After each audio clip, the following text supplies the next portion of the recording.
beautiful soul creatures. My name's Chloe and I work with card divination, astrology, and I channel energies through my body. So this is part 3 of Venus's transit through Taurus. I didn't manage to finish all the final 6 signs yesterday. My battery was running very low because I'd forgotten to charge it midway through doing the second reading. And I think just generally the energies were wanting me to rest. And this is very much the name of the game with Venus in Taurus. I do recommend you go and check out part 1 for the introduction there. I really break down the energies of Taurus and Venus and how this transit is going to feel sort of collectively, and yeah, so we're dealing with the first Earth sign, and we're dealing with Venus. She wants this is a slowing her down. This is a sense of appreciation. This is a sense of your tangible touch, your senses, and how they feel, and what makes you feel good. Yeah, there's a slowing. It's a night sign. It's a yin sign, Taurus. So there's a slowing down. There's a sense of comfort. There's a sense of ease. There's a sense of there's simplifying things, smelling the roses. So I'm going to launch straight into Cancer rising. As I said, do check out the introductions from the other 2 parts because yeah, I really break those things down and it will just add a layer of information to the general reading for the rising sign. Cancer rising. For those of you, as I said in the introductions to the other 2 parts, for those of you who don't have Cancer rising, when I talk about the aspects and how the energies are communicating to one another, this will still apply. It will just manifest in a different area of your life. But for Cancer rising, you have this transit of Venus moving through Taurus in your 11th house of hopes and dreams, friends, groups, and alliances. So this is so this could show, because we're dealing with sort of the outside world and other people in terms of friends, big groups of friends, alliances.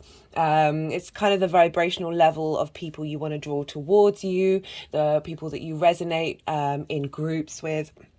Like Venus moving through here could see people in your life really starting to appreciate what you're doing and what you're putting out there and how you're interacting in groups. You know, Venus represents beauty, creativity, harmony. There's a sense of appreciation here. There's a sense of love. There's a sense of wanting to connect with others. So it's also a great time to sort of hang out with friends, hang out with groups, work out what kind of groups you want to be with. It's also, as I said, hopes and dreams. So Venus helping you work out what your dreams are, wanting you to bring them into fruition and cultivate just how you feel about your hopes and dreams, how do you know, getting some pleasure out of them. You've had Uranus moving through Taurus for some while, sort of bringing in unique people into your life, or perhaps cultivating you to be that unique person in your groups and alliances, but also really reevaluating your hopes and dreams about getting them in line with your sorry. Okay, they're wanting all of them. With your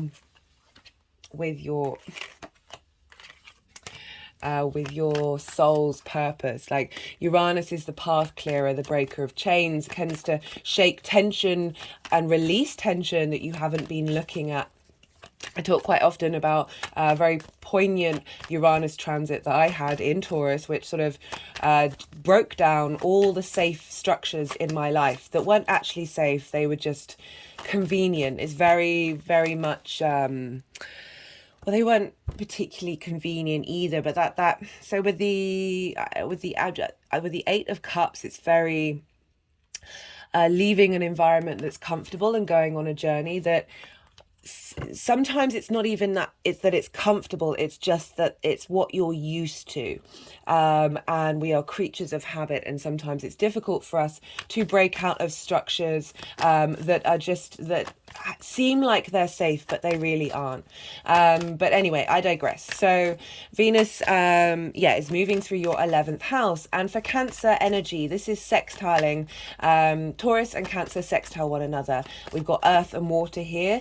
A sextile is an aspect of Venus, so where we've got this desire to connect, this desire to bring about creativity, this desire to inspire and to connect things. And it's an easy, free-flowing energy. It can be very subtle, especially when we're working with two night signs. So there's a sense of being in receipt, of cultivating, of allowing things to take their time to digest.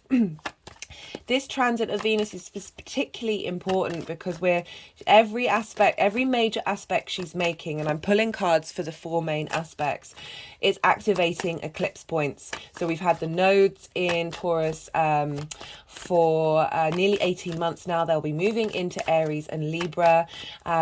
Soon we're going to have sort of a hybrid eclipse in Aries at the end, after it's around the end of Aries season, but we've been dealing with this. Eclipses represent big endings, cultivations, new beginnings, fresh starts, radical new ways of looking at things. And Venus is moving through here, and she's the ruler of where the North Node has been, and now she's bringing all of that energy into harmony. Mars won't be doing the same in Scorpio, so we're really having this is such a poignant transit. As I said, do go check out that introduction. I will break that down. I break that down in a lot more detail.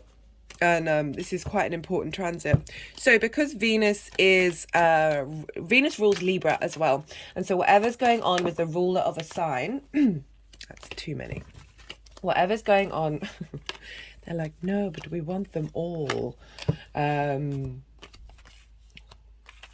Whatever's going on with the ruler of a sign. Whoa, okay, guys.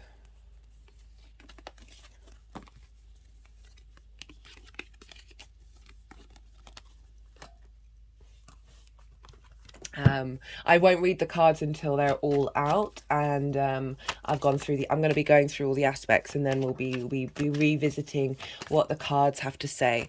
So whatever happens to the ruler of a sign affects the sign itself, and therefore the house that sign falls in. So for you, Cancer, you have Libra in your 4th house.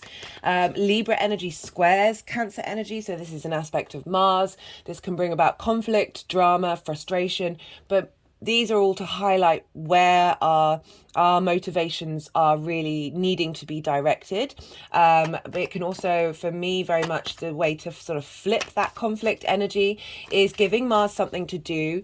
So the Mars energy is friction. We need friction for things to manifest in this linear 3D reality that we currently think we are in.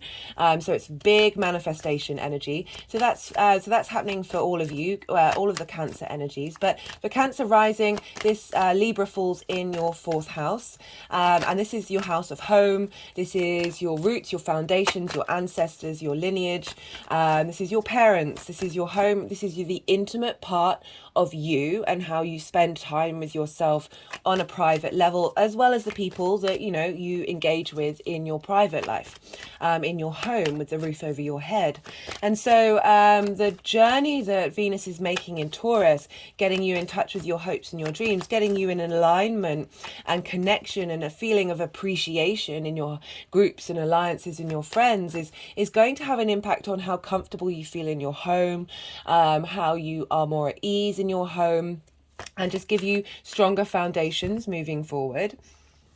As I said, we're going to have the nodes moving into Libra and Aries. So the South Node is going to be moving into your Libra energy. This is going to be about refinement, about what it is that you need from your home, clearing out past karma, because we're dealing with the 4th house of energetic links to the past. Really turning that over and working out how to bring in balance. You might be seeking more time by yourself at home during this transit. So we've got this big activation. You've had the South Node move through your 5th house of creative energy, of really refining what it is that your creative spark, how you want to expand into the world, what it is that you want to create, and also how you find fun and romance and dating. You might have felt quite isolated during this time of really trying to work out what it is that you need from those relationships, how you get your fun. It's romance, it's dating. The seventh house is more long-term committed partners, more deeply intimate partners. That is linked into marriage. But so we're dealing with the fifth house here. And that's going to come up while I talk about the aspects. Speaking of which, so basically I'm going to be pulling, I mean, you've got way more cards, but the minimum is sort of 6 spaces. So we've got the energy of Venus moving through this sign. We've got 4 aspects, and then we've got the final card of how these energies are going to manifest moving forward. You seem to have a pile up here. We've got at the moment 3 here, so it might be that there's only 2 more cards that are going to come out, but there could be some more. Venus has been very generous. So on the 21st of March, and don't worry, all of this will be in the description box, all of this information, so do go check that out, maybe write it in your diary and see what happens. But this first aspect, and this is why I apologized at the beginning of the video, so this first aspect is today. I'm hoping to get this video up ASAP as soon as I finish recording. The energy will still be around, and I'm also of the belief that you can tap into this energy at any time. It doesn't, you're not missing out. There's the capacity to be able to draw in the energy that you need at the time that you need it. So the 21st, today, this is the Aries new moon that's going to be happening. What's the time now? The time is, it's going to be happening in about 5-6 hours. The Aries new moon, this is the first Aries new moon of 2 that we're going to have. I do recommend checking out the spring equinox and Aries new moon video. So the spring equinox is like the blueprint of the astrological new year. It's like your solar return. And it's that was quite a powerful message that came through in that video. I really recommend it to kind of understand where we're headed and what we're doing in the next not only the next month, but also the astrological new year. Back to, so Venus will be conjunct Juno and the North Node at 5 degrees of Taurus. Juno, the asteroid, for me, it is very much commitment. What are you committing to long term that you're going to stick by? Through thick and thin. It's a very powerful energy. So what new dreams, what hopes are you going to commit to? Really contemplate, because we're dealing with the North Node as well. It's like what we're striving for, where we're headed. The North Node exaggerates that energy. So it's the capacity. It's linked into eclipse energy, and it's the capacity of really tapping into what is best for you long term. Rather than, say, a sort of superficial idea of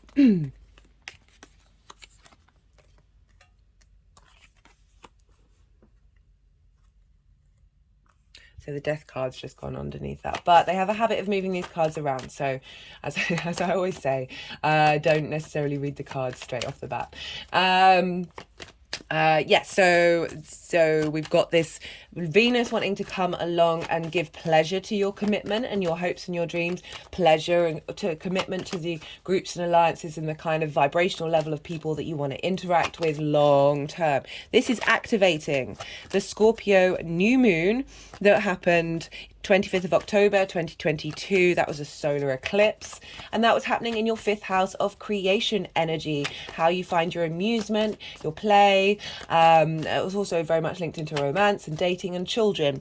So that new moon would have had you reevaluating, relooking on a very intense level of clearing out a lot of stuck energy, transforming energy about what it is that you're prioritizing. And so this commitment with Venus and Juno and the North Node is opposing, so that the eclipse was at 2 degrees, this conjunction's at 5 degrees, so it's still a very, very tight orb, so it still has a big impact, and this is in opposition, so it's kind of may bring up things that are just highlighting what you needed to refine about how your hopes and dreams are with your creation energy, or it's capitalizing on it and going, you've done the work, you've been working that out since the 25th of October last year, that you're now in a position to be able to really commit from a very stable, fixed energy, the emotional depth that you've been cultivating with Scorpio in with the North-South node in Scorpio of how you want to move forward. On the 24th of March, the moon will conjunct Venus. The moon is exalted in Taurus, but now the moon is here with Venus in Venus's land. So double Venus, more Venus than the moon and more moon. Because the last, with Uranus being in Taurus, the moon has certainly felt a little unsteady every time she's moved through there, even though she is exalted. What does that mean? So the moon rules Cancer, your sign. So you're affected by the moon's transits a bit more than everybody else in general. People who are going through a profection year that's linked into the sign of Cancer will really feel it.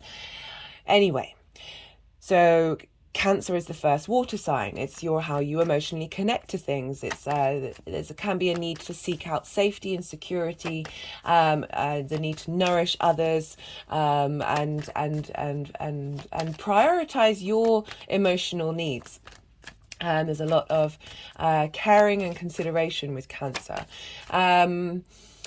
But there can also be a sense of worry and a sense of fear, and there are many different vibrational levels of that Cancerian energy. It's very natural. Our moons can be very transient, so you can be very flexible or very changeable. And the moon in Taurus, Venus's land.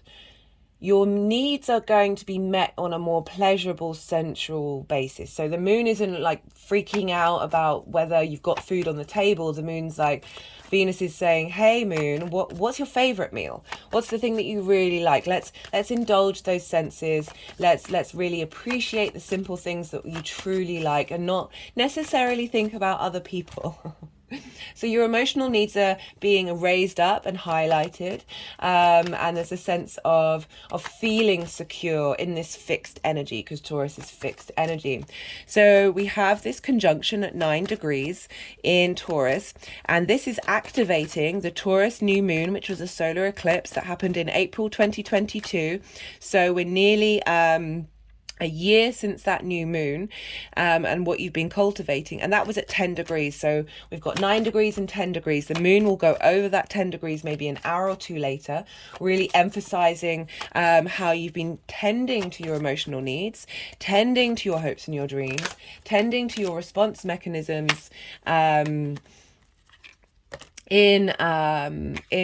your groups and in your alliances, of making sure that there's a good balance between taking care of other people's needs and taking care of your own. And then on the 30th of March, we have Venus conjunct Uranus. So as I said, Uranus has been there for a while. We've been reevaluating, getting in touch with your authentic self, clearing tension. Maybe some groups that you've been with have ended. You don't want to be, they're just not sitting with you in the same way as you used to. Maybe you've had a separation not by choice from a group that may have felt uncomfortable, but in the long term, it's more realigning you with so Uranus is the black sheep, is the oddball of the solar system. But with the Uranian energy, they don't care. They don't even think about themselves as being the oddball. They're very much focused on themselves and who they are and how they're going to enact that authenticity out in the world. And Uranus really tries to help us work with that energy.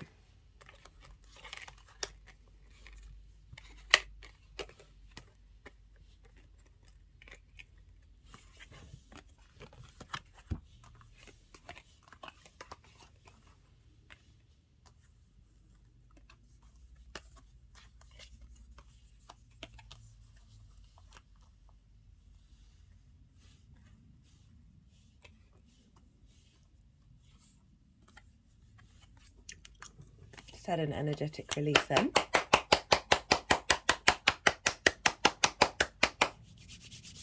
Just going to move this a bit further over. I always think I've got it all lined up and it's all in shot, and then yeah. So I just want you to be able to see everything properly.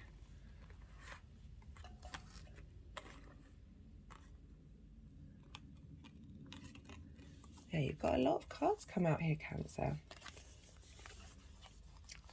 again, another energetic release when Justice wanted to go over the Death card.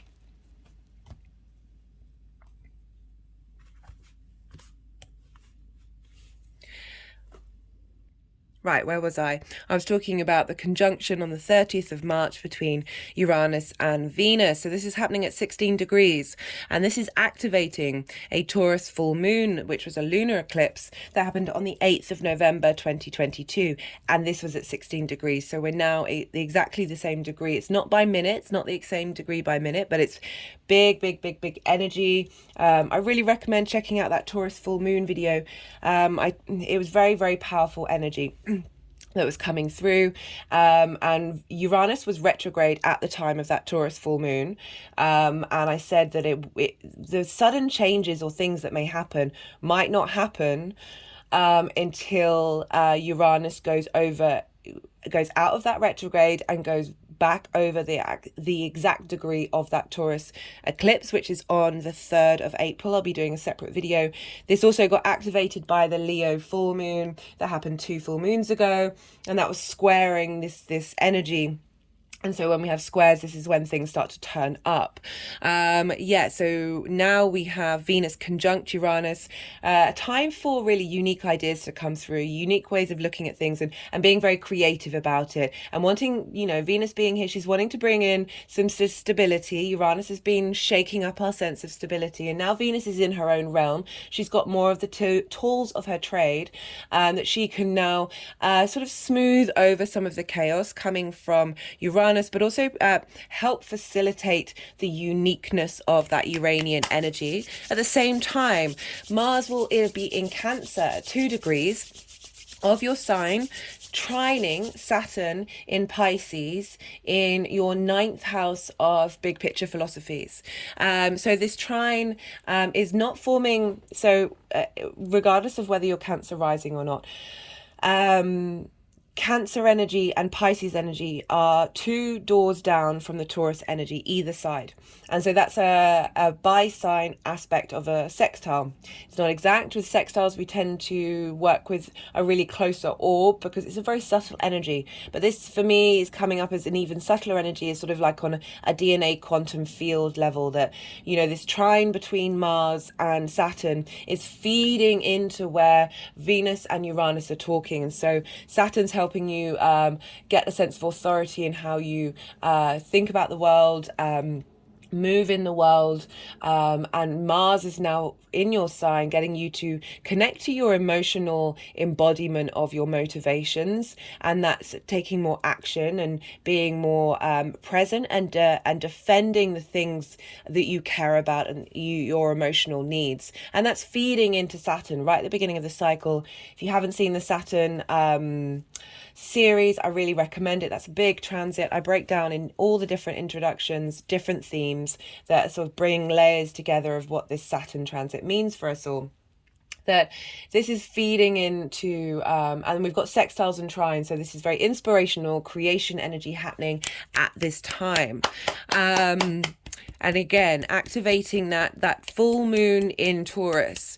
So the culmination of where you got to with your hopes and dreams, we're now seeing those things potentially come into action, or activating even further, and thinking, now that you've sort of experienced what that feels like, of how to go even further with your hopes and dreams, maybe clearing out some dreams that weren't actually quite working for you. And again, same with groups, same with friends. There is a sense of culmination and an expression of joy, but also at the same time a clearing. Uranus can flip things up on its head.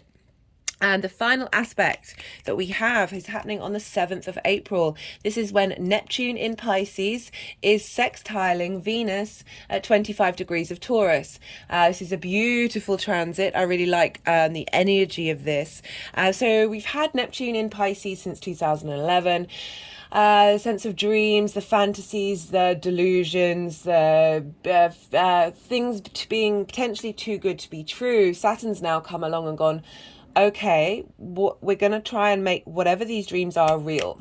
We're going to move from the idea, from the delusion space, to realizing that everything is an illusion, and we have the tools in order to create our own reality. I see Neptune as the cosmic ocean of creativity, that quantum field that we can tap into. It's a really very idealistic, anything is possible, everything all at once energy that cannot feel tangible. And it's really leaning into that lack of tangibility and not seeking that tangibility, even though we've got Saturn there helping give some structure to that untangibility, but enjoying that experience of the fog, of the dreamlike space, and how just because you feel like you can't touch it doesn't mean it's not real. And I really like this combination of Neptune talking to Venus, going, and Venus talking to Neptune, and Venus is like, okay, we're in Taurus, the tangible space, the physical senses. How do I embody those dreams? How do I connect creatively and with a sense of appreciation of my dreams? And you, because specifically for you, Cancer, because you've got this Cancer rising, because you've got this in your 11th house of hopes and dreams. So this is really being activated and giving this very receptive, intuitive, creative, inspirational space of how do I connect to those dreams and bring them into form, and connect them to other people. As I said, also your friends, your groups, your alliances. How do I maybe a really lovely time of communicating your ideals, your philosophies in groups, or doing a lot of journaling and writing things down for the future, because we're dealing with the sextile energy. So it's about creation and cultivation of that creative process, and bringing in a sense of beauty. And at the same time, Mercury will have moved ingress into Taurus and will be conjunct the North Node. I think it's around 4 degrees, maybe 3, at this time.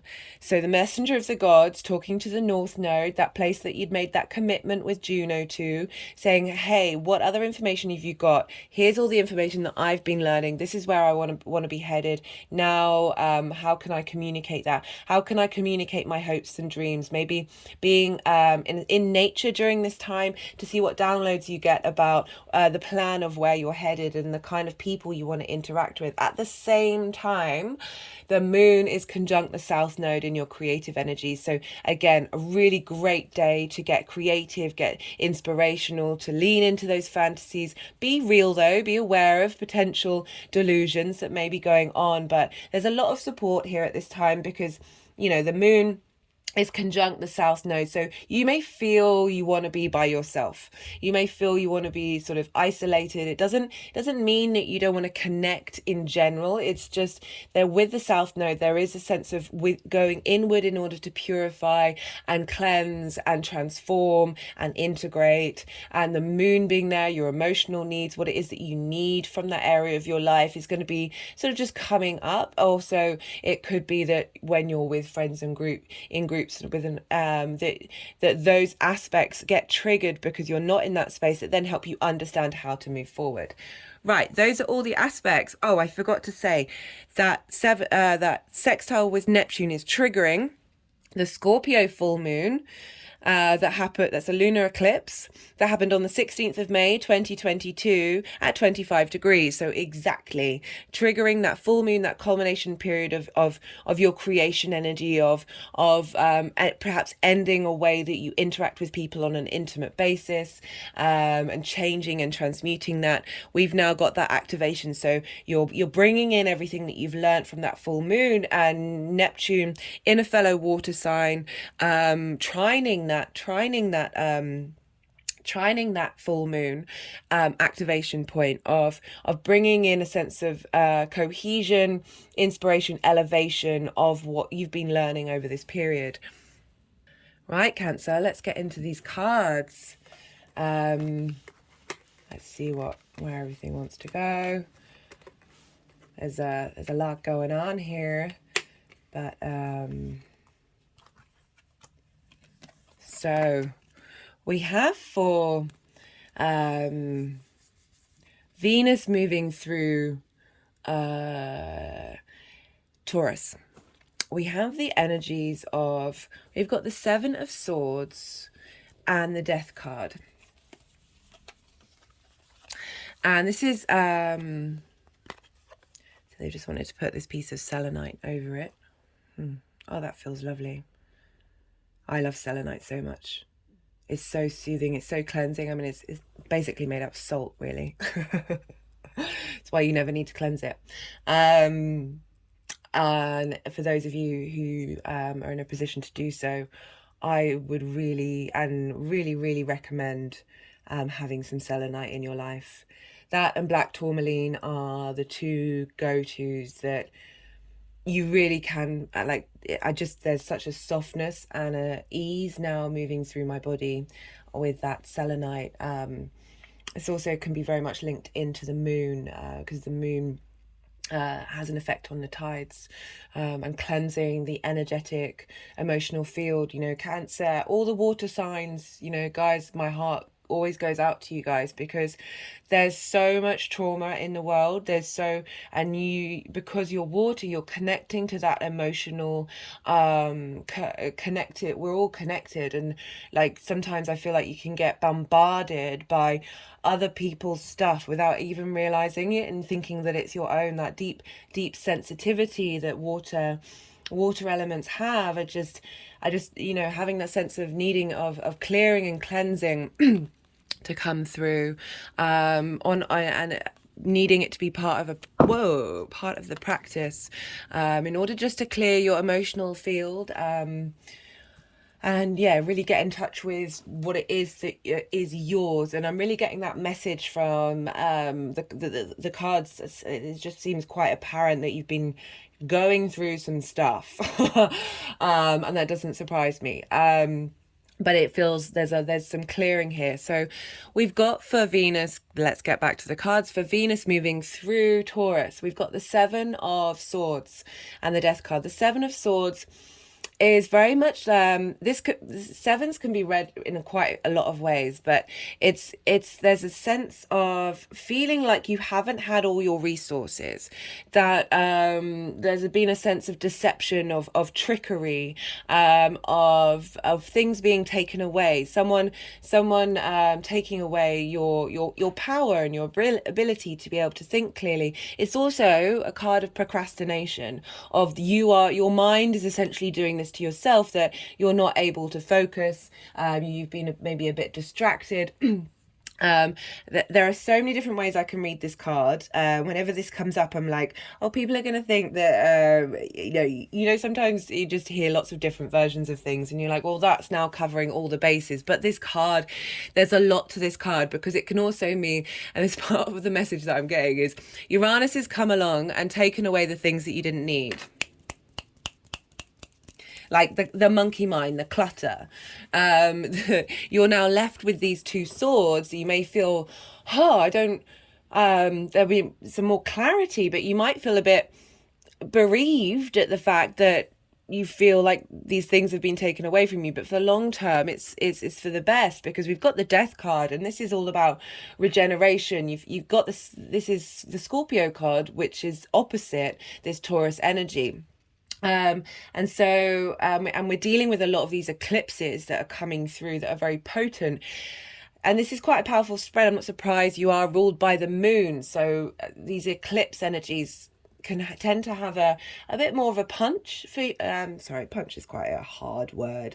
Just have a more energetic strength to them for you. This is why there's like so many cards were coming out for this reading, that this is a period of deep transformation. This is a period of acknowledging the cycles of life, death, and rebirth that you've been going through, and bringing some harmony to that. Even though, you know, that's quite an intense card for that Venus transit, but it's a clearing, it's a purifying, it's getting you really in touch with what it is that you need. And she's helping you with that process, that death, that purging, that clearing, that transformation that's been going on. You've also got a lot of stuff in your 10th house, with all that Aries action. That it's just there's a lot of momentum. And that's squaring your Cancer of who you are. That you're really getting to the root.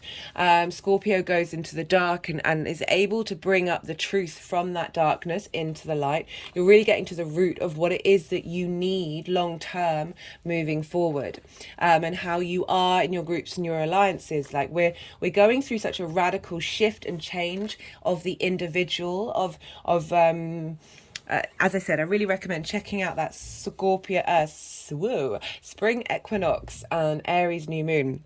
Right, the 21st of March, we have, this is today, but as I said, these energies are still available to connect to. We've got that conjunction with Juno, commitment, the North Node, where we're headed, making bigger, and with that Aries new moon. And so this is the card of, there's competition in this card. But there's this need to acknowledge that you are on higher ground. Yes, there is competition, but you're not fazed by it. You've even got odd shoes on, which may make you feel like a bit unsteady, but it's not denying the fact that what you have to offer is of value. And that's what you're committing to, that process of, and that movement and that journey of, I am walking with integrity. I am standing with integrity in what it is that I do.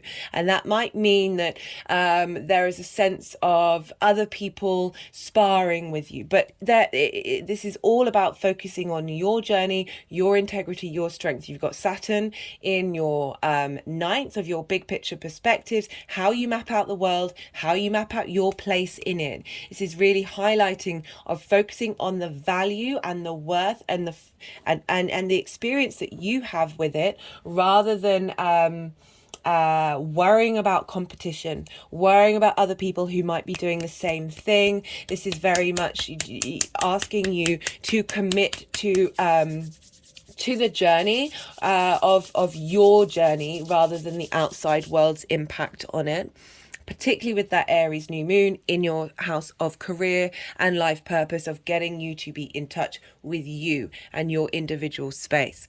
Right, for the 24th, and this is when all the cards wanted to come out and play. For the 24th, we have, we've got too many cards. Wait, let me see. We've got too many cards.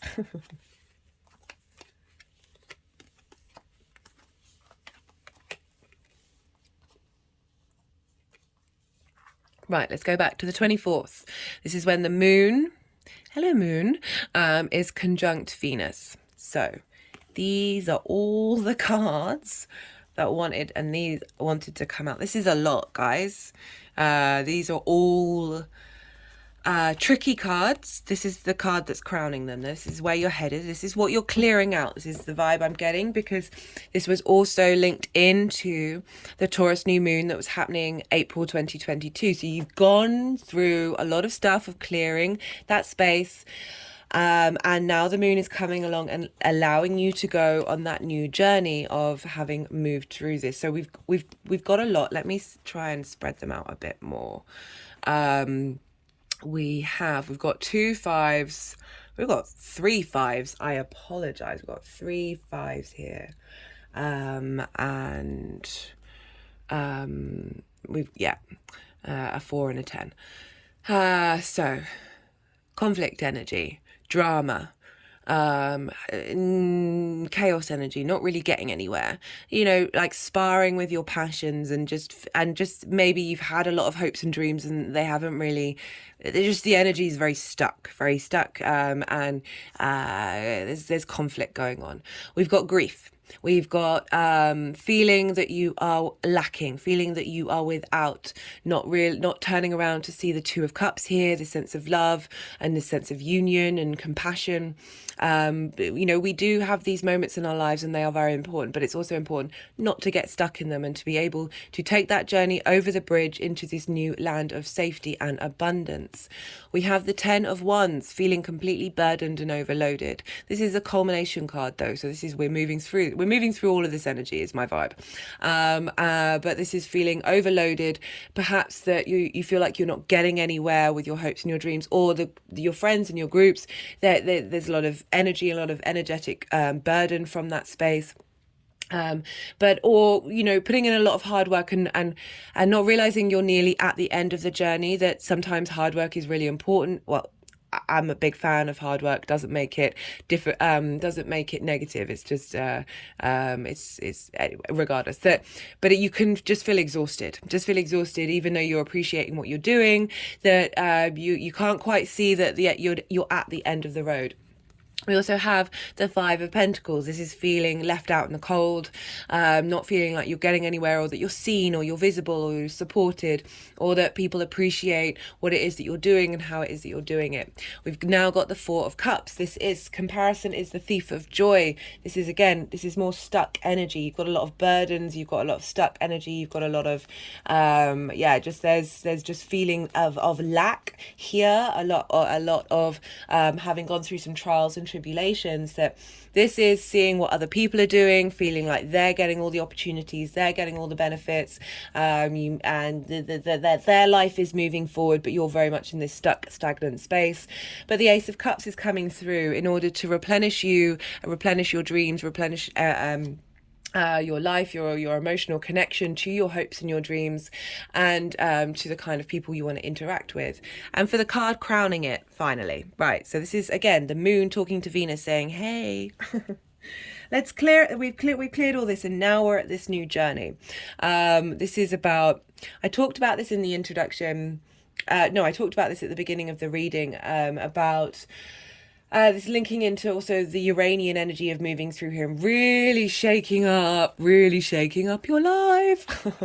And the moon's like been dealing with just Uranus for the last year on her own, and being like, yeah, this feels a lot. This is a lot. This is so much, especially with the nodes and with Saturn in Aquarius, with the fixed part of your chart has been getting a battering. But this is acknowledging that the journey that you've been on, this shaking up of the things that you may have sought and held on to. You've needed to go on this journey of climbing to a higher perspective, and it may have felt difficult, and it may have felt frustrating at the time, that and that you I just had this feeling that wasn't part of the end of the journey. And they've just put the Lovers card over it, that you've gone on that journey. It's been difficult, it's been hard, and it's been frustrating, but you've now reached a higher perspective, and now we've got the Lovers card wanting to come in. And for me, the Lovers card is about being able to make the right decisions for yourself long term, committing to yourself, and I love this journey for you, that the moon is now like, right, we've done that, we know where we're at, and we know how to move forward. So for the 30th of okay guys,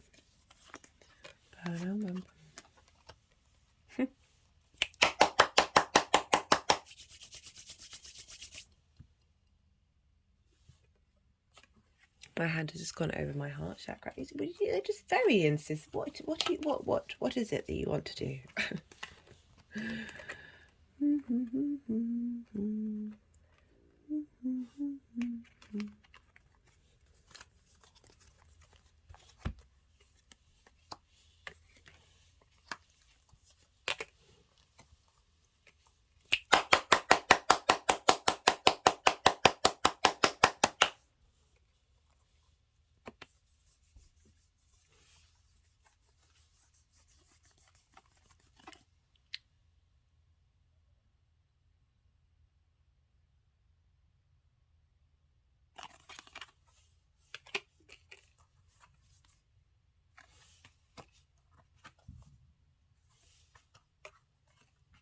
I apologize, Cancer.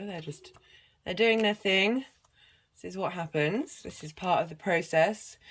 It tends to sort of clear out energy. I'm not always, I try and follow what it is, what they're doing, and see what I'm picking up on. But sometimes, it's not, the messages aren't always coming through, and it's really asking us to lean into the fact that there are so many different interlinking energies out there that it isn't always clear, and that's okay.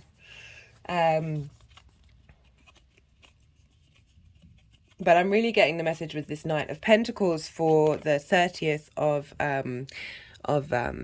March, when Venus is conjunct Uranus.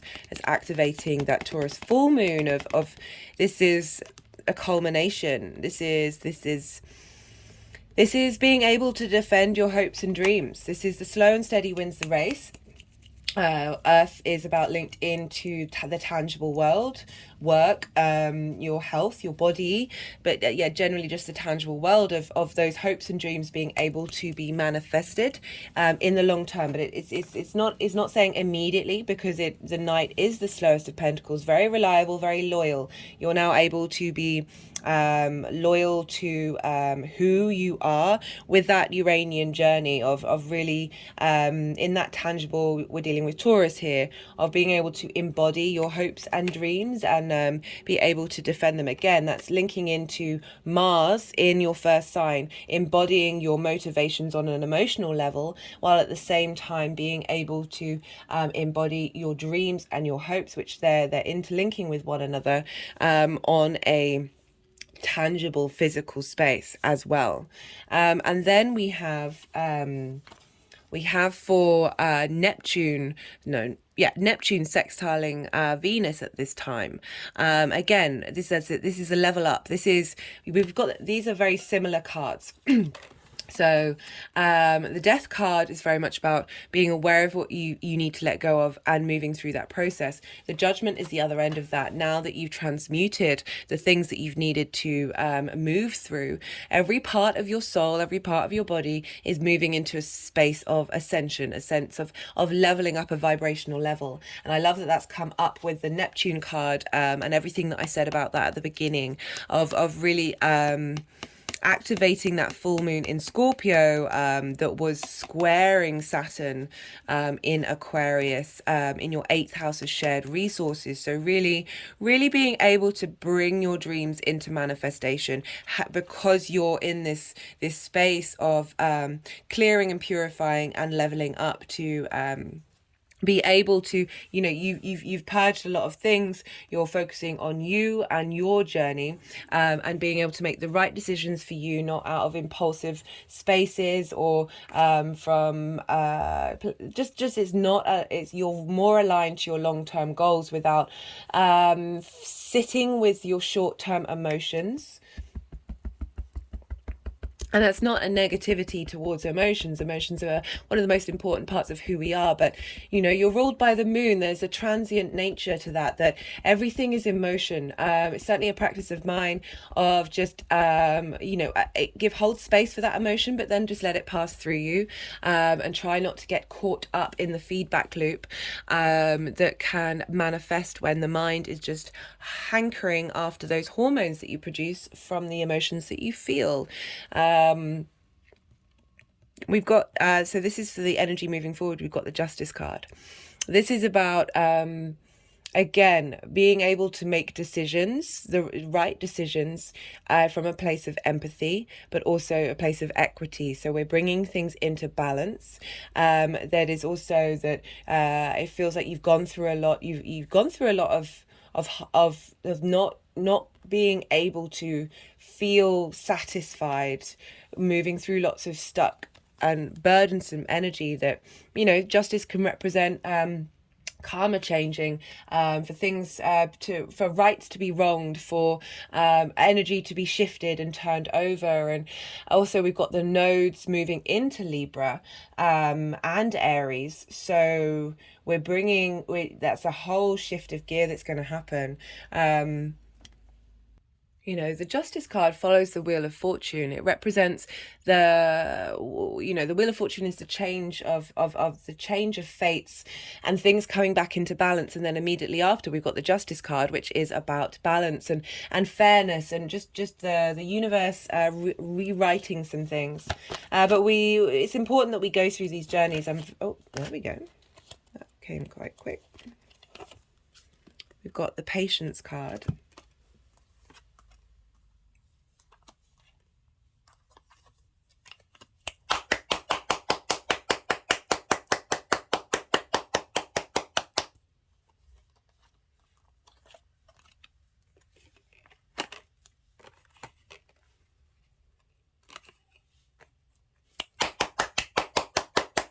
You know, I kind of felt that it was saying that you have been patient. Because it's gone underneath now all of those cards sort of representing the past. I'm just going to pull one more card. I like that the Death card. Yeah, because so I was tapping into, like, you know, not focusing on the competition that can sometimes really get in the way of our hopes and our dreams, because we're living in a space where there's a sense of lack, and that what other people have, you know, you got to have that Four of Cups as well, means that we can't have things, that there isn't enough room at the table. There's very much that energy out in the world. I just had an energetic release there, that it can put us in that mindset of worrying about the competition. And with that Death card, just wanting to sort of go over it as well, of like, you know, as I said, you know, the main message that was coming through from that was like, don't focus on that. Let that go, literally let that go, and move more into a space of no, but having all those other cards come up, whoa, yeah, inward transformation, outward transformation.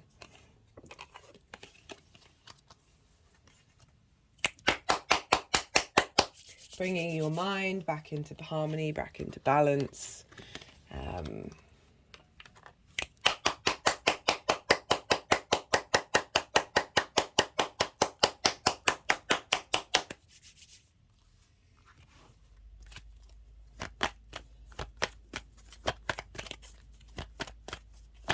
mean, that's 2 sevens. I've only just clocked that.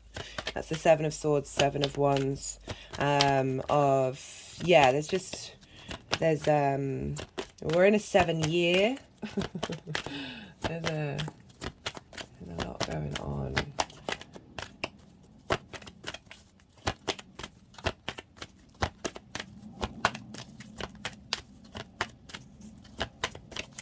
Yeah, it's interesting with those 2 sevens. Got the synchronicity of those 2 sevens.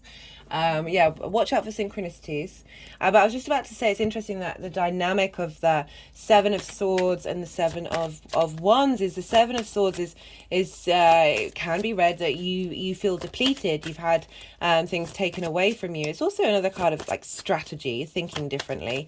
But like feeling depleted, that you don't have or at least thinking that through that depletion you are now lacking. You're not able to go out and defend yourself, because you know that figure's stealing from the other side and taking their ability to wage war away from them. But again, feeling that depleted. And then the Seven of Wands, I've got the Outcome card. The Seven of Wands is very much, you know, you are on the higher ground. You have everything that you need. You are able to beat off the competition, but also like just not worry about the fact that there is competition, and that things are going to come along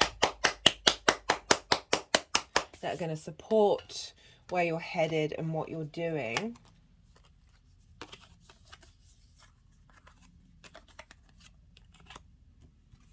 Get one more card, because this is the First Light Tarot, and it's a mixture of the Major Arcana as well as statement cards and question cards.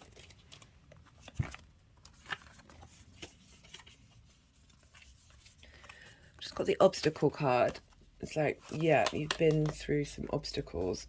We've got the battle card.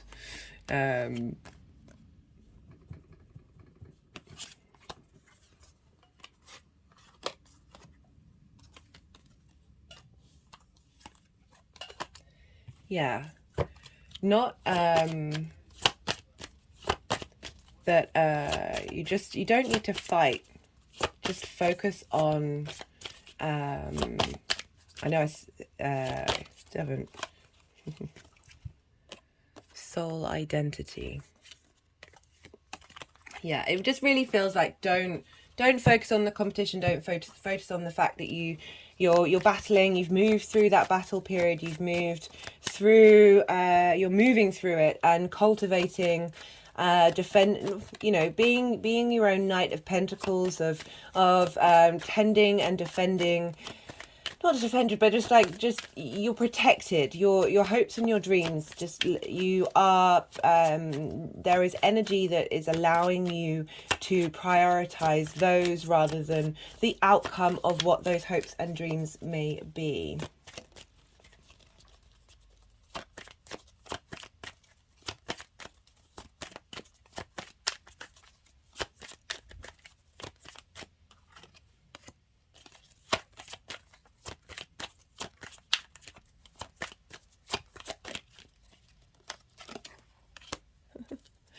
Gonna wait until all the cards come out before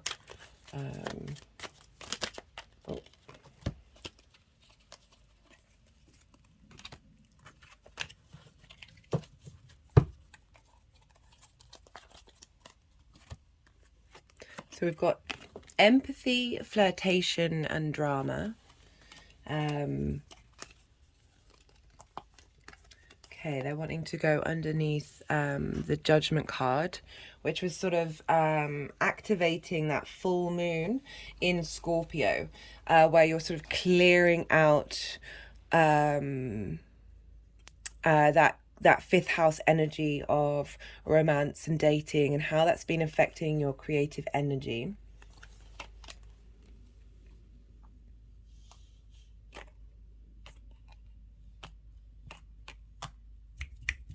We've also got empathy, which is going with the synchronicities card. I'm kind of, that's the moon in Pisces. I'm kind of getting that that's the support from the universe that's coming through. Just had an energetic release at that. That there's yeah, just getting that there's a shift, there's a change. Keep doing the work, keep doing the inner work, never give up on that. Focus on yourself. You're supported. I'm definitely getting support come out there. You're clear. There's a lot of clearing going on, particularly with Saturn moving through your ninth as well. And this is sort of sextiling that energy. Right, Cancer. I hope that reading, I hope you, I would really love to hear from you and how that resonated. That was quite, a lot of cards were coming out. I hope, good luck out there and be well until we meet again, Cancer. Gemini rising. How you doing, Gemini? For those of you who don't have Gemini rising, when I talk about the aspects and how they communicate with one another, the energies, how they're talking to one another, that will still apply to you. It just might be it'll be in a different area of your life. So for those of you with Gemini rising, this Venus transit is happening in your 12th house. This is the hidden house. This is the house of mysteries. It's basically you're uncovering and looking at the constructs of who you are, and they may unravel. And they may it can be a house that a part of you that is very intimate to who you are, but maybe other people don't see it. It can also be a space where you haven't quite integrated those things into who you are. The more work that we do on the 12th house, the more that helps us get in touch with who we truly are. This is also a place of magic. It's the mysteries, the unseen. It's the hidden, and a lot of magic can come through with this transit. Venus is in her own sign. She's happy here. She's got all the things that she's got all her tools very readily accessible. And Venus wants to bring about harmony. She wants to bring about beauty and connection. She's wanting you to relate to yourself, to the hidden parts of who you are, have some appreciation for those hidden parts, bringing them into a space of harmony, helping you get creative with understanding who you are. It's as I said, it's traditionally the house of self-undoing. This can also be a place of loss and depression and grief, and also because you're dealing with the hidden part of your unconscious, your psyche. But Venus now, so you've had Uranus here for a while. And that can be really sort of shaking up and getting you in touch with your true authentic self, and like really being it's like sudden things happening that helps reveal those hidden parts of who you are and help integrate them. But it can be quite chaotic, Uranian energy. And we've had, so now Venus is there, really sort of smoothing over some of the chaos that you may have felt in this area of your life. She's, as I said, she's helping you appreciate, bringing in a sense of ease, a sense of love for who you are, which is interesting. We've got the Two of Cups come up. And so, yeah, you're getting some support. Venus is a benefic. She wants you to love yourself. I've just had an energetic release. I'm just being able to understand with compassion those hidden parts of who you are, and be able to transmute that energy. So this is next door to your Gemini energy, which is called an inversion. So with inversions, when signs are right next door to each other, they have a felt sense and awareness, a sort of it's more you're receiving this information through osmosis, so it's not necessarily direct and clear.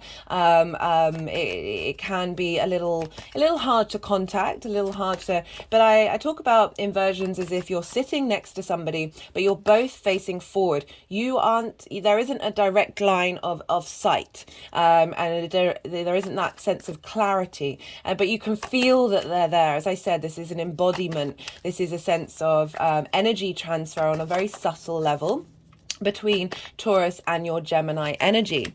Because we're dealing with Venus, we look to where Libra is, because she also rules Libra, and whatever's going on with the ruler of a sign is affecting the other sign that they rule, if they rule two places. And also things may show up in that area of your life. So for Libra, for Gemini, this is a fellow air sign. So you've got things in common. You're on the same team. You're the same element.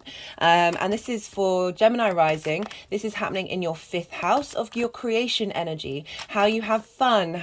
What pleases you. Your romance. It can be linked into dating and sort of like having fun with it, rather than the 7th house, which is more commitment based. But this is a trine, so for regardless of whether you've got Gemini rising, this is still free flowing energy. Trines are an aspect of Jupiter.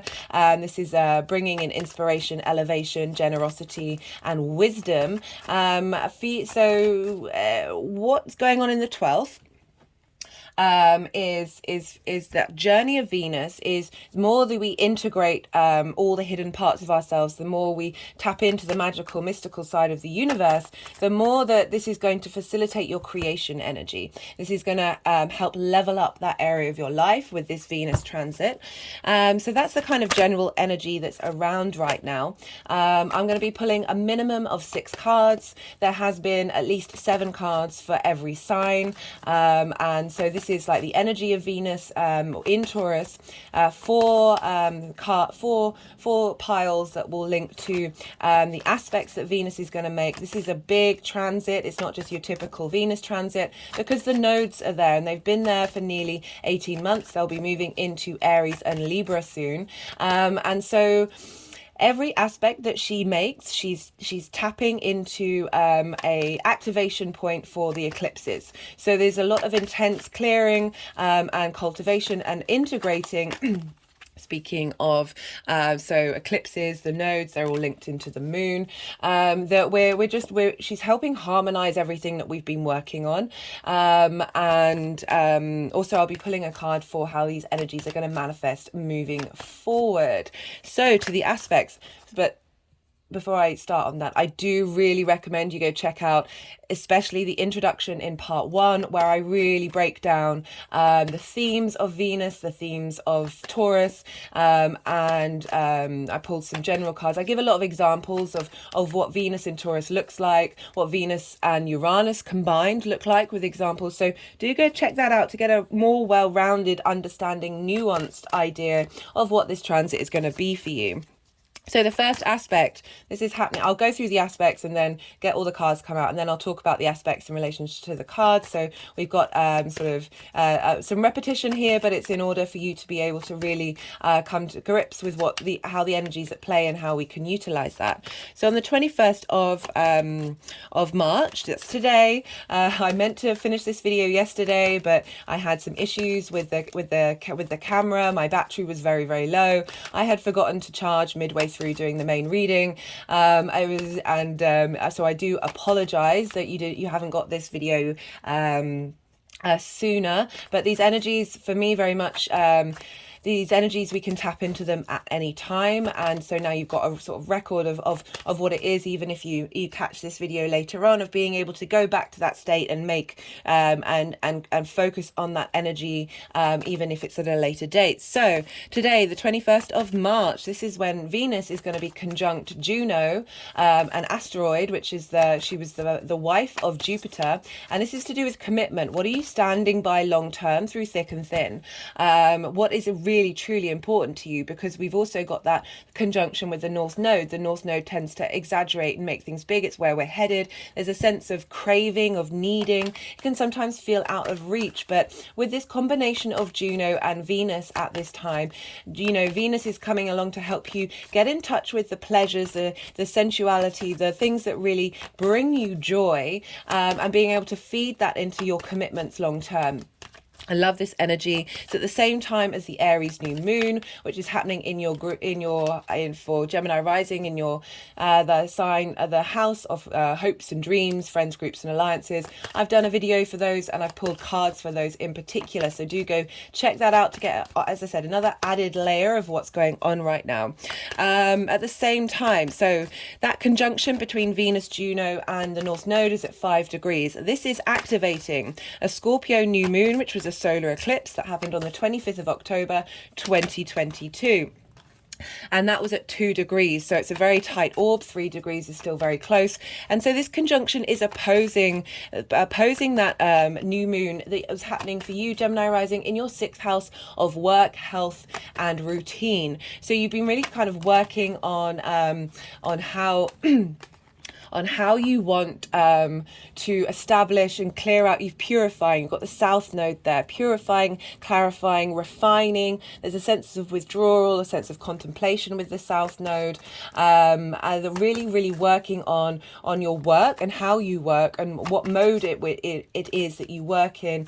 Getting those aspects of yourself really refined and clarified, as well as sort of your health and taking care of yourself in your routine. So this is an opposition of since that time of saying, how do we really commit to that? How do we integrate the hidden parts of ourselves in order to facilitate the new start, the new beginning that we had with that eclipse? On the 24th of March, this is when, so how many cards have we got now? We've got 7 cards, but I've just got a feeling there's some more cards that want to come out. We have on the 24th of March, this is the conjunction between the moon and Venus in your 12th house. This is at 9 degrees. The moon is exalted in Taurus. What does that mean? So the moon rules Cancer. This is the first water sign, our emotional connection to our needs, to how we nourish ourselves, a need for safety and security, and how we nourish other people.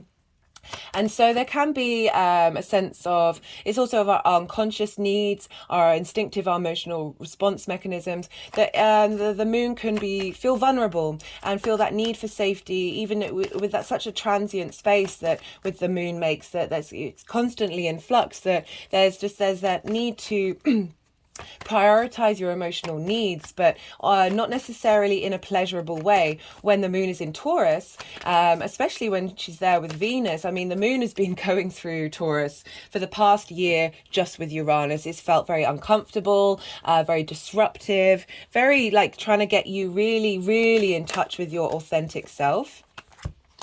And so just had the sun come up when I was talking about that.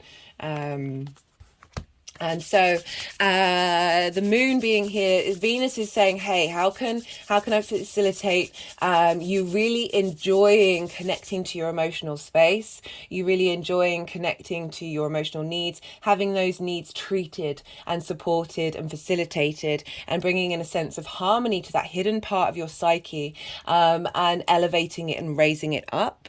And this is activating the Taurus new moon that happened in April 2022 that was at 10 degrees. So we've got a 9-degree conjunction and activating the 10-degree eclipse point. The moon will travel over that point an hour or two later. So you're really getting that that new moon in Taurus of really wanting to discover and reveal parts of your hidden self, getting touching with that magic. This conjunction is activating and highlighting the journey that you've been on, and how your emotional needs are now on a new level and being raised up. On the 30th of March, we have Venus conjunct Uranus. So as I said, Uranus has been here for a while. It's going to be here for a while longer. Get it? You know, it's the path clearer, the breaker of chains. It's the oddball of the solar system, but it doesn't care that it's not. It doesn't focus on the fact that it's an oddball. It's not bothered. It's really, really, really just doing what it needs to do. We're not really worried about the fallout. So as I said, Uranus being here can be quite disruptive to you, sudden changes, some new illumination, some new insight. The lightning bolt striking has maybe felt like you've been unraveling in that 12th area of your life. You can seesaw between depression and self-realization with this transit. The Venus is coming along and going, okay, how can we bring that into harmony? How can we bring the pleasure into it? How can we bring some sensuality, some beauty, some creativity, some integration, some connection, some love into that space of really learning to love the uniqueness of who you are, and at the same time, this is Mars has moved into Cancer and is at 2 degrees, and it's trining Saturn in Pisces. So you have Cancer in your second house of values, how you value, what you value, how you value yourself, how you make money, how you manifest, and this is trining that Piscean energy that you have that is in your 10th house. That's your career, your life purpose, how the outside world sees you. You're getting some more authority here. But Mars in Cancer is helping you embody your value system, embody how you manifest, make your money. It's your resources, and it's feeding that energy by trine, giving inspiration, elevation, and wisdom, and sense of generosity, opportunities into Saturn in your career house. So really sort of facilitating that very deep emotional connection that you have with your career and where you want to be headed. And so at the same time, so Cancer and Pisces are either side by sextile. So they're two signs away either side of Taurus. So this forms a trine and then 2 sextiles. Sextiles, you tend to look are very close degrees because it's a very subtle energy. And so they're at the beginnings of the water signs, and Venus and Uranus are in the middle. They're at 16 degrees of Taurus. So it's not by degree, but it is by sign. So it's even more of a subtle energy. And I'm linking it into the sort of the quantum field, the DNA shift and change that we've got this sextile energy, very subtle, of bringing is an energy of Venus, of bringing all that creativity and harmony with that trine, that inspiration, that leveling up, feeding into your 12th house at this time. And this was a really big eclipse. So this is at 16 degrees, and this is activating the Taurus full moon that you had in your 12th house, which was a lunar eclipse, and that was at 16 degrees. It's not the exact minute, but it's still the same degree.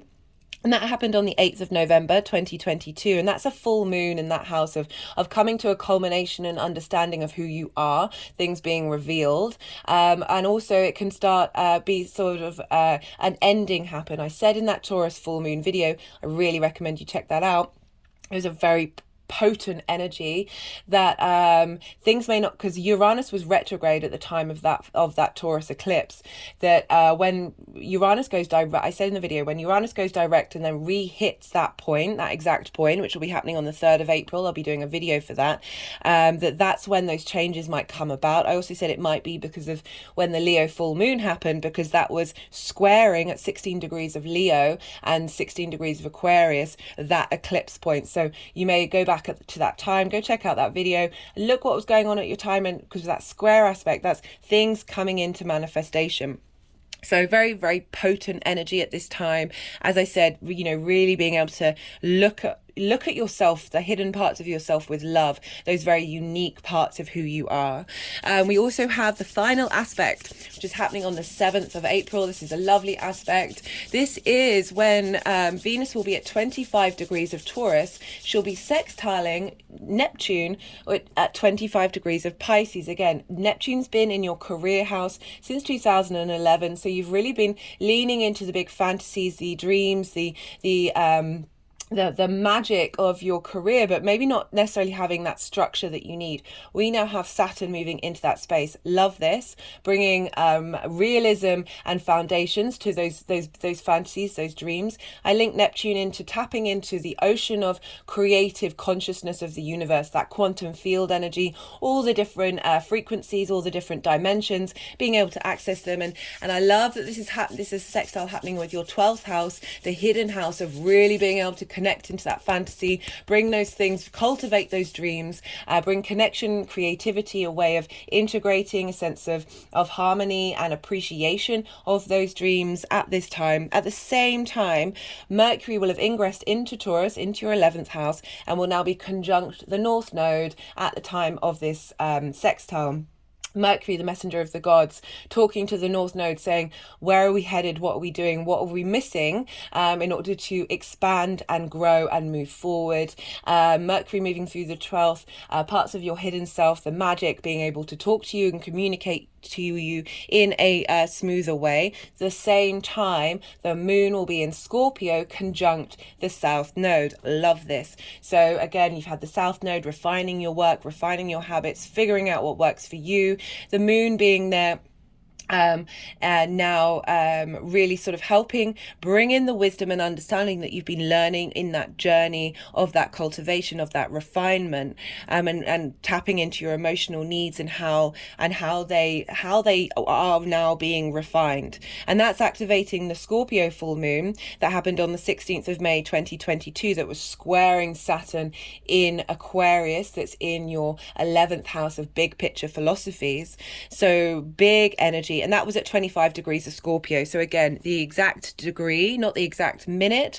And this is a full moon, a lunar eclipse that happened, really culminating where you want to be headed. So you're being revealed even more, the dreams and fantasies of everything that you've been learning and how they can manifest moving forward. So let's see what where these cards want to go and what they want to do.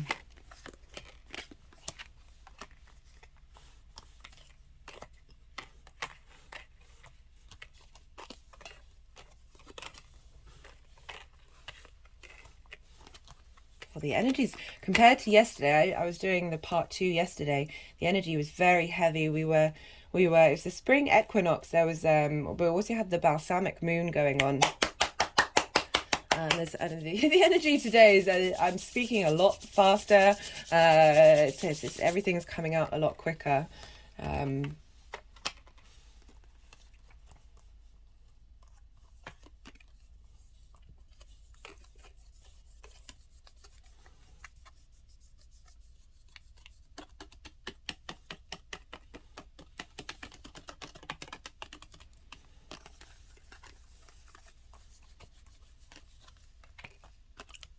Had an energetic, that's an intense energetic release that's coming through.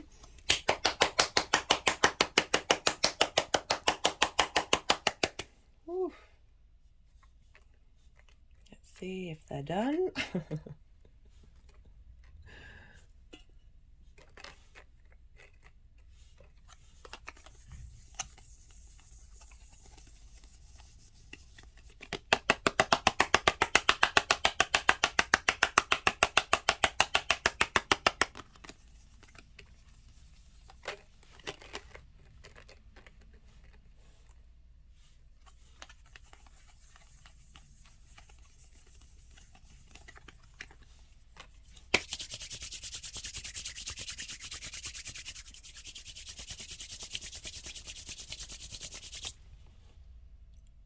I have a feeling that there's one more card that wants to come out. Let's see.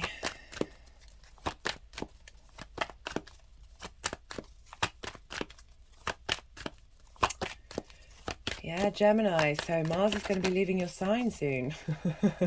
I'll be doing a video on that. I'd love to hear from you about your journey. That's been a long transit.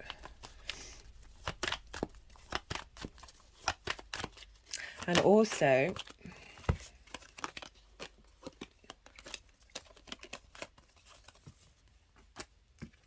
how you're doing with Saturn in your 10th house. Saturn's moved into mutable signs, so all the mutable signs are now going to be feeling the squares or the oppositions on the angular houses. All the fixed signs have just gone through that, so this energy is really speedy. Just had an energetic release there. There's a lot of movement going on. So we've got for Venus moving through Taurus, and we have what I feel like you've been working on and clearing out in this space. So it's not surprising with the 12th house that we've got the card of grief, the feeling of lack, the sort of where it's mourning old versions of yourself, and sometimes that can take a while, and it can the 12th house is a difficult house, is also a very magical house of but the next part of the journey is seeing that you've got these two cups upright, and then you're able to travel over into this new home of self. We've also got the Knight of Swords, with that Gemini energy of feeling that you've sort of been doing battle with the different versions of who you are, and we've also got Uranus there of sudden changes happening. The Knight of Swords is the fastest knight in the deck, very quick changes, quick lightning bolts coming through that can feel disruptive, and being in this space, this grief space of not being able to connect to a sense of wholeness. But I love, you also have the Two of Cups coming up later in the reading, that of really moving through this space. And for the card of so Venus is now coming along and bringing harmony and connection to this journey. And this is my favorite card in the deck, even though I shouldn't have favorites. This is my favorite card.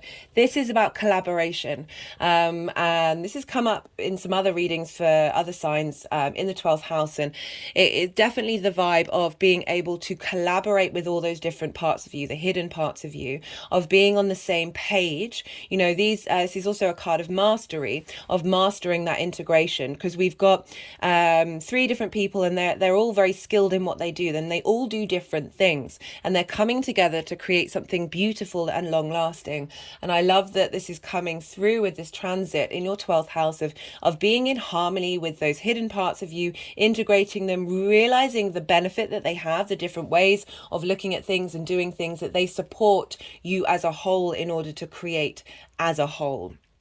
Right, so let's see what's going on. They might want to move the cards around some more.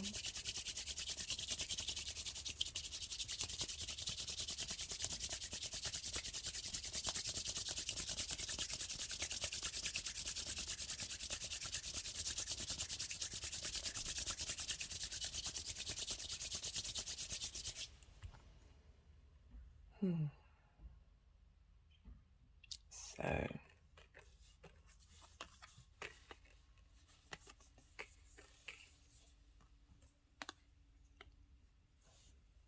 for the moon conjunct Venus, this is a piece of rose quartz that wanted to come out today with these readings for Venus. For the moon, this is not the moon. This is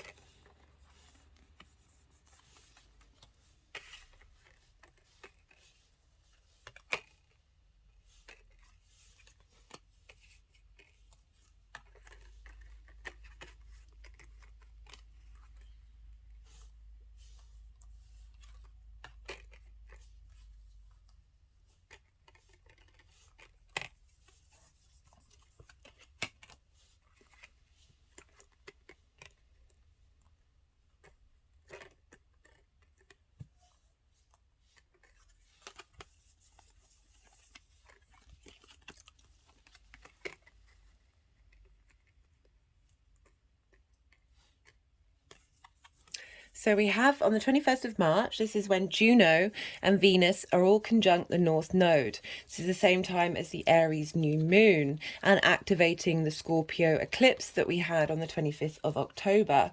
This is the card of giving and receiving. I very much link it into, so say we've got a hierarchical structure here. We've got someone standing and two people sitting down. So there's a sense of being in receipt of something from a teacher or someone who has more authority. And I don't necessarily mean that in a bad way. I link it into Saturn's gifts to us, as well as those powers that have wisdom in order to wanting to share wisdom. And with this conjunction with Juno, of like, what are you committing to? This desire, we're leading back into that integration card of really being able to work with a sense of being able to receive the gifts from your hidden house.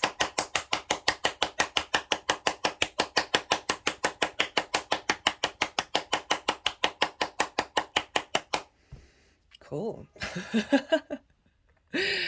Well, there's that. So yeah, committing to that integration that you're doing, and being able to connect, as I said, the gifts that can come from the 12th, and that can be very magical gifts as well, and being able to see them and being in receipt of them, rather than feeling that this is following the Five of Pentacles, which you actually have coming up here, but as a past experience of not feeling supported, and not being able to be in a state of receiving. That this is getting you to commit to that space, and that energy transfer, being able to be present. So we have, for the conjunction with the moon, we have the Five of Pentacles and the moon itself.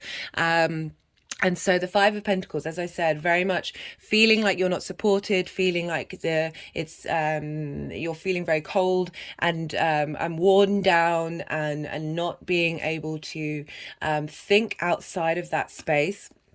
And the moon is coming along, and integrating those emotions, letting you transmute them, letting you get into that very dreamlike, intuitive space. But with this conjunction with the moon, it's really, for me, it's just highlighting the fact that that energy is being shifted and changed, and you are now in a space of opening up to receiving support from that hidden area of your life. It is also dealing with the unconscious of those parts of you, those lack parts of you that we all have, that sometimes we don't even know why we have them. We can't remember why those programs are so deep within us, that the moon is helping release those illusions that have been stuck in that 12th house and hidden in that 12th house. And it's really, my body's just shaking now from the root chakra upwards, of really being able to, because this is very much root chakra energy of being in survival mode, and helping clear out that process, because this is also linked into that Taurus new moon that happened in April 2022, of working on clearing out and starting a new beginning and new intentions of that 12th house. And this is highlighting that you're cultivating, getting in touch with your emotional needs, or in more of a sense of pleasure rather than fear. So we have, for the 30th of March, this is the conjunction with Uranus that's activating that Taurus full moon lunar eclipse that was very, very powerful. So we've got the Page of Wands and we've got the Eight of Pentacles. This is also linked into that Saturn and Mars trine that's going on right now, with connecting to your second house of values and how you make money, and your career house. So I like that we've got the Eight of Pentacles and the Page of Wands. Page of Wands is very adventurous, very creative. It's heralding in a new way of looking at your passions, your motivations, your desires, having done this integration, a unique way of looking at that, a unique way of working with magic. And it's highlighting that you know, there is hard work. The 12th house, it can be difficult. Uranus is going to be there for a while. This is not the end of that particular cycle for you. That Venus is coming along because this is about enjoying the process, really enjoying that that satisfying feeling of cultivating that your journey to mastery. This is not quite apprentice level. This is kind of midway. You know, you can feel you're heading in the right direction with that integration that's helped feeding into how you look at your work. You know, they sextile each other, the Piscean and Taurus energy. That the more we integrate our 12th house and appreciate the skills that it can bring us. Just had an energetic release again. You know, being able to be in receipt of the benefits of that 12th house is bringing in a new state of passion and motivation, new ideas, new creative ways of looking at things. Especially with that Uranus conjunction. And so we have for the sextile with Neptune that's happening on the 7th of April, that's activating the Scorpio full moon that happened in May last year, helping you realize your creation energy, getting in touch with how you date and how you romance and what you're prioritizing.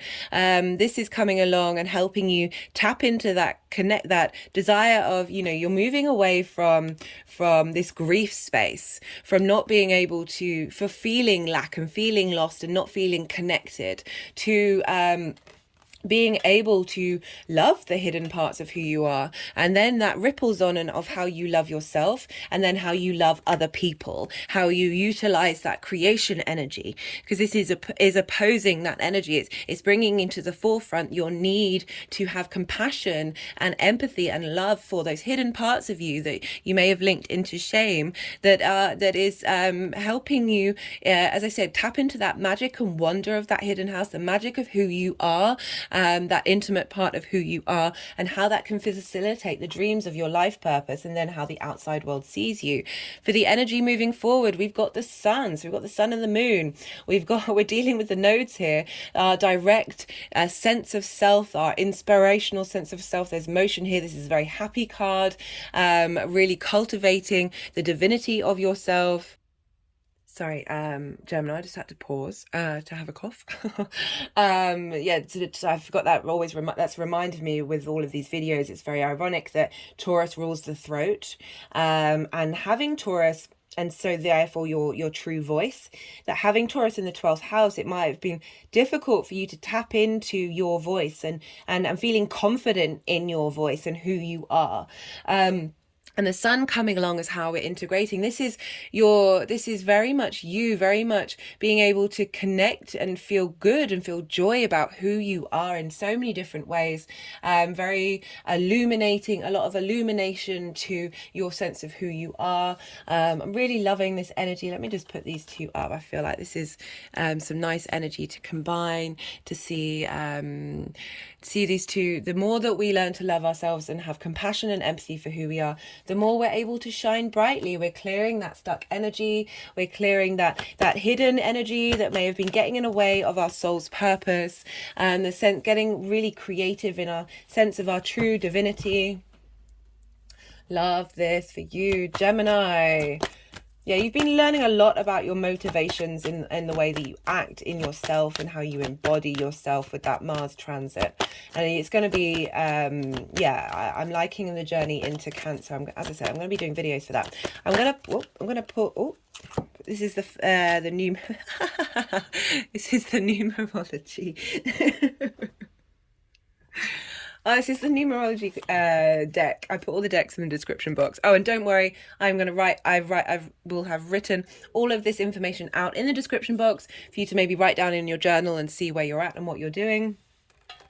Yes, love this for you, Gemini. That seems self-explanatory. That you're integrating all the parts of you and learning to love yourself.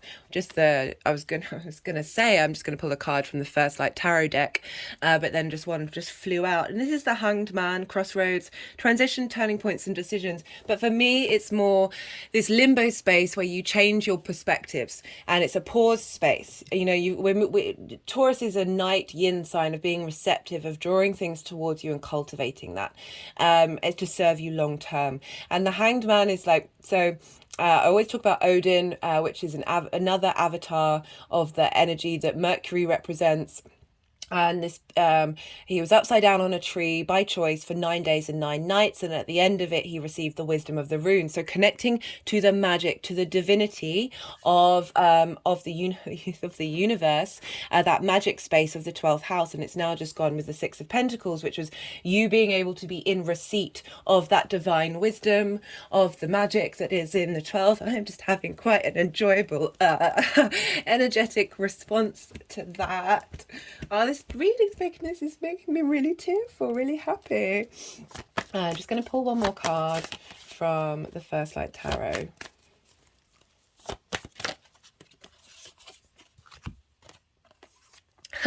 The moon again, right? So this is just reconfirming what I've already been talking about: mystery, instinct, discovery. Again, tapping into your subconscious. Also, the moon rules Cancer, and Mars is moving into Cancer soon, of your values. So the moon is very important to you, a Gemini rising. I mean, it's important to all of us, but really being able to understand its transits really helps taps you into the magic of who you are, the instincts, the deep emotional connection that you can have in terms of your value space. And Mars is really going to help give you strength and confidence of that.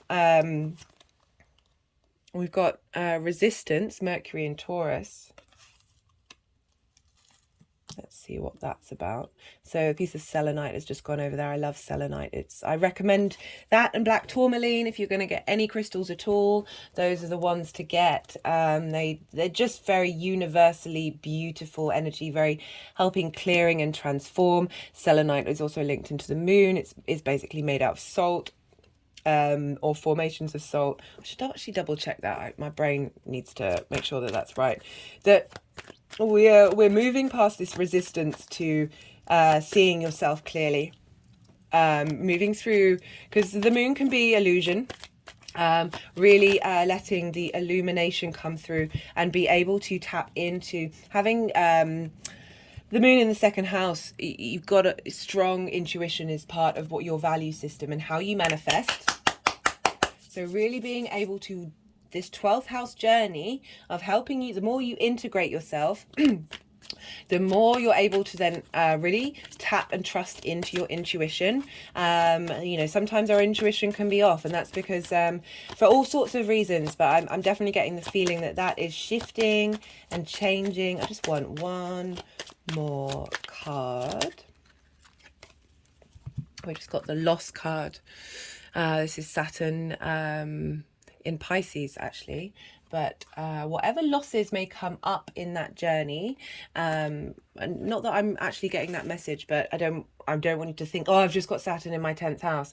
Whatever losses come up or restrictions, it's all rerouting you. It's all for the long-term good. But it's gone with this card, which I talk about in the first part 1 introduction, but I'll just read it out. I am ready to heal. I am worthy of the miracles meant for me. And this card was very much about focusing on your needs, and being, not feeling selfish doing so, and being able to accept that by really nourishing you, being the adult in the room to your own needs, helps other people, and really being able to, what was the card again? Loss. Of being able to work through that resistance to having your, we can neglect our own needs because they haven't been prioritized in the past. That sense of loss that's coming through, of not being nourished in the way that you need to, especially because that is your second house of values and how you value yourself.